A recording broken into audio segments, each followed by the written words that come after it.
Hello, hockey fans. This is Inside the WCHA. I'm Ryan Phelps. It's playoff time, and as we head into the postseason, remember to look us up in your favorite social media sites. We're on Instagram, Twitter, Facebook, and YouTube as well. And for live conference action, log on to flowhockey.tv. There you can sign up for monthly or season passes. Well, it is playoff time, but first, let's see how we fared during the final week of the regular season. It was a busy week for these two. Lake Superior State at Bemidji State, Game 1 on Tuesday. The hometown Beavers start the scoring in the first on a shorthanded goal by Brendan Harris. Early in the second, Lakers tie it up. Pete Viette scores his 10th of the year. That would do it for regulation. We head to overtime. And some heroics on home ice. Tyler Kirkup scores his 3rd of the year. That's the game winner. 2-1 the final. Solid goaltending on both ends. Merrick Smittens with 22 saves. Zach Driscoll with 23.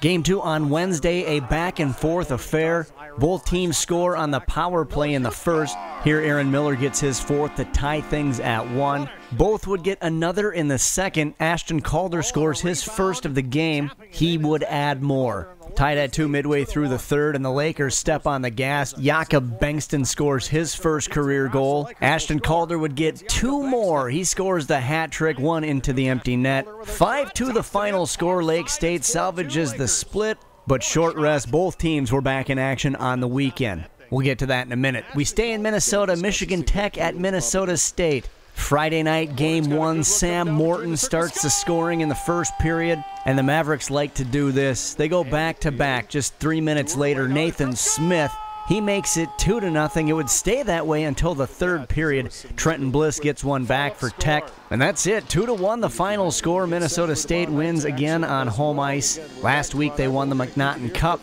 and they just keep going. Dryden McKay, 25 saves in the victory. Game 2 on Saturday. It's Tech on the board first this time. Second period, they get it to Alec Bretzman. Lucky number 13 on the year for him, 1-0 Tech. But here come the Mavericks, and again they go back-to-back. Walker Dueller followed by this beauty by Tony Malinowski. That's the 1st of the year for the sophomore. 2-1 Mavs. Julian Napravnik would make it 3-1 in the third. 3-2 the final score. Minnesota State with the home sweep. They are the number 1 seed. Ferris State at Lake State. Kind of a continuation from last weekend. Lake State won that one 4-2 on the road. This time at home they start strong. Pete Viette scores his 11th of the year in the first period. That makes it 1-0. Ferris State battles back. The team's got grit. You got to give them that. Antonio Venuto scores his 3rd here. That ties things up at 1. So the Lakers turn to the big man. William Rydell scores his 5th of the year on the power play. 2-1 the final score. Lake Superior State with another fine season, 15-6-3 they finish. And we'll finish up in Bemidji. Alabama Huntsville at Bemidji State. Beavers jump out to the lead in the first period on Aaron Miller's 5th goal of the year, and that would prove to be the game winner.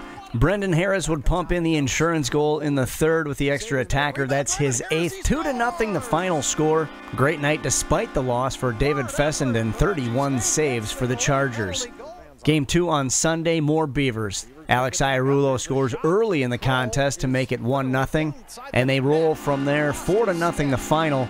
Alex Adams and Ross Armour both with 2-point nights. Driscoll makes 13 saves in the victory. That's number 12 on the year for him. So here's a look at the final standings for the 2021 season. Minnesota State, number 1, 39 points. They're followed by Lake State and Bowling Green, tied at 27. Give the edge to the Lakers. Bemidji State, number 4, Tech, 5. They're tied with Northern Michigan at 20 points apiece, followed by Alabama Huntsville and Ferris State.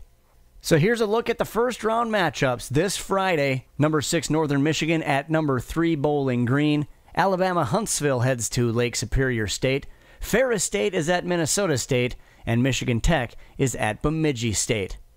We'll finish up with our WCHA Weekly Awards. Our forward of the week is Ashton Calder from Lake Superior State, who led the Lakers in the final week of the regular season, posting 3 goals and 2 assists in 3 games. The hometown Sault Ste. Marie native had at least 1 point in each of the 3 games, beginning with an assist on the Lakers' lone goal in a 2-1 overtime loss on Tuesday to Bemidji State. He responded with his first career hat trick in the 5-2 win over the Beavers and notched an impressive 9 shots on goal in the game. His +5 rating was tied for first among WCHA players, and his 15 shots on goal also led the conference. Our defenseman of the week is his teammate Will Rydell, who posted 1 goal and 1 assist in the 3 contests. He notched his first point of the week in Tuesday's overtime loss, but scored the game-winning goal on the power play in the Lakers' 2-1 win over Ferris State on Saturday to clinch the 2nd seed in the WCHA playoffs. Rydell was the only defenseman in the conference to score a power play goal this week and was one of just 2 blue liners to score a game winner. Our goaltender of the week is Zach Driscoll from Bemidji State, who recorded his first and second shutouts of this season in a sweep of Alabama Huntsville over the weekend. He moved into a tie with BSU greats Jim Scanlon and Blaine Comstock for third on BSU's all-time shutouts list with 9. Driscoll led league netminders in games played, minutes, saves, goals against average, and wins with 3, and recorded the only 2 shutouts by a WCHA goaltender during the week.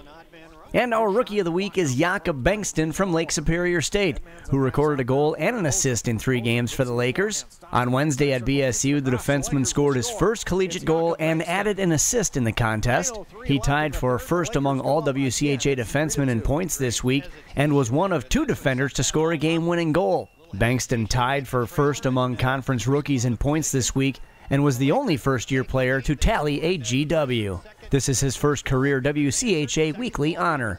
That's it for now. We'll see you back here next week for the first round of the playoffs. In the meantime, find us on your favorite social media sites, or for live conference action, log on to flowhockey.tv. There you can sign up for monthly or season passes. This has been Inside the WCHA. I'm Ryan Phelps.